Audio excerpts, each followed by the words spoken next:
Welcome again in video. बहुत दिनों के बाद ये वीडियो अपलोड हो रहा है। आज हम पढ़ेंगे लाइट चैप्टर। ओके, लाइट में हम रिफ्लेक्शन और रिफ्रैक्शन दोनों को पढ़ेंगे। तो फिलहाल हमारा स्टार्टिंग होगा रिफ्लेक्शन से, फिर धीरे धीरे बढ़ करके हम रिफ्रैक्शन में आएंगे। ठीक है, तो देखो लाइट क्या होता है उसके बारे में जरा डिस्कस करें। We see a variety of objects in the world around us. However, we are unable to see anything in the dark room. On lighting up the room, the things become visible.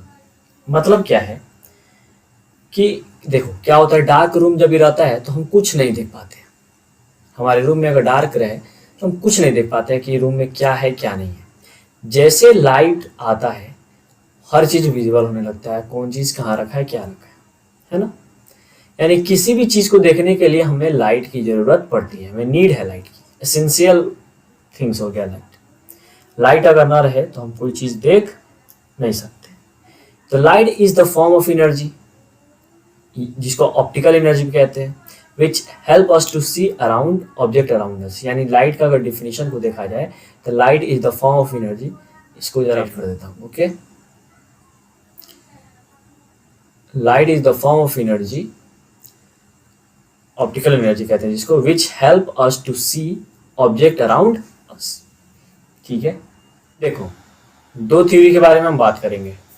ठीक है, पहला हो गया क्या, Newton's corpuscular theory, जिसको particle nature of light भी कहते हैं, और दूसरा होगा वेव नेचर ऑफ लाइट। ठीक है, कॉर्पस्क्यूलर थ्योरी यानी पार्टिकल नेचर ऑफ लाइट क्या कहता है, according to Newton's corpuscular theory, light travel in a space with a great speed as a stream of very small particles called corpuscles. However, this theory failed to explain diffraction of light, interference of light. That is why wave theory light was proposed. अब देखो Newton ने जो theory दिया कॉर्पस्क्यूलर theory, जिसको particle nature of light कहते हैं, उससे बस दो थ्योरी प्रूफ हो रहे थे। ठीक है, उससे बस दो, एक रिफ्लेक्शन और एक रिफ्रैक्शन, है ना, ये और एक रिफ्रैक्शन, बस दो ही थ्योरी प्रूफ हो रहे थे। मगर जब डिफ्रैक्शन की बात आने लगी, इंटरफेरेंस की बात आने लगी, तो पार्टिकल नेचर ऑफ लाइट से प्रूफ ही नहीं हो रहा था। ठीक है, उसके लिए हमको वेव नेचर लाना पड़ा। अब डिफ्रैक्शन इंटरफेरेंस क्या होता है इसको जरा समझ ले तो पता चलेगा वेव थ्योरी क्यों लानी पड़ी।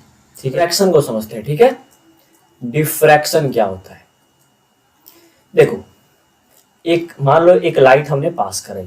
ठीक है, एक लाइट हमने पास कराई, ये एक सिंगल शीट हुआ, है ना। लाइट ऐसे आ रही है, वेव नेचर से इसे आ रही है। ठीक है, फिर इससे इसे निकलेगी। ठीक है, ऐसे निकल के फिर ये फैल जाएगी।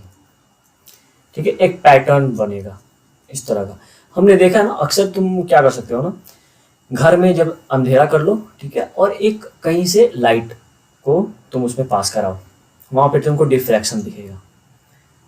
ठीक है, हम लोग नेचर में भी डिफ्रैक्शन को देखते हैं। नेचर में डिफ्रैक्शन को कैसे देखते हैं, देखना कभी कभी बादलों के बीच से लाइट आने लगती है। ठीक है, तो वो भी क्या होता है, डिफ्रैक्शन होता है। तो ये वेव, जो वेव नेचर है हमारा, उससे प्रूफ हुआ, पार्टिकल नेचर ऑफ लाइट से प्रूफ नहीं हुआ। ठीक है, जिस वेव नेचर ऑफ लाइट को लाना पड़ा, इंट्रोड्यूस करना पड़ा। The wave nature of light, according to the wave nature of light, light is a wave. अब देखो न्यूटन के कॉर्पस्क्यूलर थ्योरी के अनुसार लाइट क्या एक पार्टिकल है जो कि एक स्ट्रेट पाथ पे मूव करता है, along with the straight path। और वेव नेचर ने क्या बताया कि लाइट एक वेव है, यानी लाइट वेव की तरह चलती है। इसे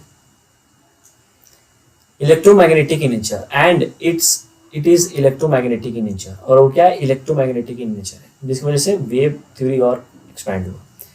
it can travel through vacuum also, the speed of light in vacuum is maximum and is equal to 3 × 10⁸। ये जो है ना 3 × 10⁸ मीटर पर सेकेंड।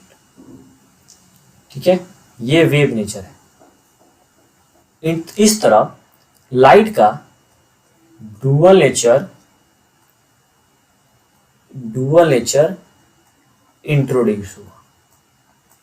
ठीक है, यानी खूब साइंटिस्टों के बीच में खूब हुआ। हमारे अल्बर्ट आइंस्टाइन ने बोला कि लाइट का वेव नेचर है, लाइट का पार्टिकल नेचर है ही नहीं। न्यूटन साहब ने तो रिफ्लेक्शन और रिफ्रैक्शन को पार्टिकल नेचर पर प्रूव कर दिया। अब बात ये थी कि अगर वेव नेचर को हटाया जाए तो रिफ्लेक्शन रिफ्रैक्शन हट जाएगा, पार्टिकल नेचर को हटाया जाए तो रिफ्लेक्शन रिफ्रैक्शन हट जाएगा, वेव नेचर को हटाया जाए तो इंटरफेरेंस और डिफ्रैक्शन हट जाएगा, जो कि नेचर में अक्सर होता है, ये चारों होता ही। ठीक है, इंटरफेरेंस क्या होता है? इंटरफेरेंस मान लो एक सिंगल शीट से डिफरेंट डिफरेंट कलर में जब डिवाइड हो जाए, ठीक है, कलर में, तो वो इंटरफेरेंस होता है। ये सिंगल शीट है ना, हम डबल शीट से भी कर सकते हैं। यहाँ से लाइट ऐसे आई, मान लो इससे लाइट ऐसे निकल रही है, इससे लाइट ऐसे निकल रही है, दोनों एक दूसरे से फिर मिल जाता है। ठीक है, ऐसे ऐसे मिल जाता है। ये डबल शीट से हुआ, ये सिंगल शीट से हुआ। खैर, हमको डिफ्रैक्शन के बारे में ज़्यादा नहीं जानना, हमको रिफ्लेक्शन और रिफ्रैक्शन के बारे में पढ़ना है इस चैप्टर में, क्लास 10th में, तो उसी बारे में। तो समझो कि light has dual nature. Light के पास दो नेचर होते हैं, डबल नेचर होते हैं। एक न्यूटन कॉर्पस के लिए पार्टिकल नेचर होते हैं और एक वेव नेचर होते हैं। तो यहाँ पे लिख सकते हैं हम लाइट हैज़ डुअल नेचर, सकते हैं लाइट हैज़ डुअल नेचर। कौन कौन सा नेचर होता है? पहला पार्टिकल नेचर और दूसरा वेव नेचर। ठीक है, चलो आगे बढ़ते हैं। अब देखो लाइट सोर्स, लाइट आता कहां से है? लाइट आता कहां से, इसके बारे में जरा बात करें। Light source is source that emits light in all direction. The source can be point source और एक्सटेंडेड सोर्स।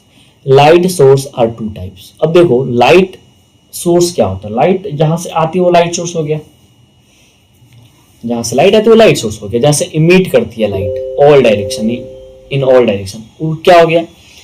लाइट का सोर्स हो गया। अब लाइट को सोर्स को दो पार्ट में डिवाइड किया गया, पहला ल्यूमिनस सोर्स, दूसरा नॉन ल्यूमिनस सोर्स। दो टाइप में डिवाइड किया गया, luminous, non luminous. Luminous source किसको कहते हैं? Object that emits light by itself, जो खुद से लाइट इमिट करे उसको ल्यूमिनस कहते हैं। एग्जांपल सन, स्टार्स, नेचुरल ल्यूमिनस है ना सोर्स, और कैंडल्स, लैंटर्न्स, ठीक है, आर्टिफिशियल ये है। और हम लोग क्या लिख सकते हैं? बल्ब लिख सकते हैं। ठीक है, ये सब चीज क्या हो गया? ल्यूमिनस सोर्स हो गया।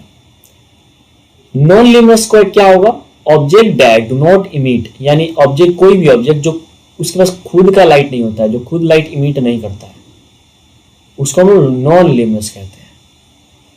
ये ल्यूमिनस लाइट से चमकते हैं, विजिबल होते हैं ल्यूमिनस लाइट से। Example moon, planets, would. अब आपके बुक रखा हुआ आपके पास, तो वो भी बल्ब से लाइट आ रही है, ल्यूमिनस से आ रही है, उससे रिफ्लेक्ट कर रही है, फिर आपको दिख रही है, यानी चमक रही है।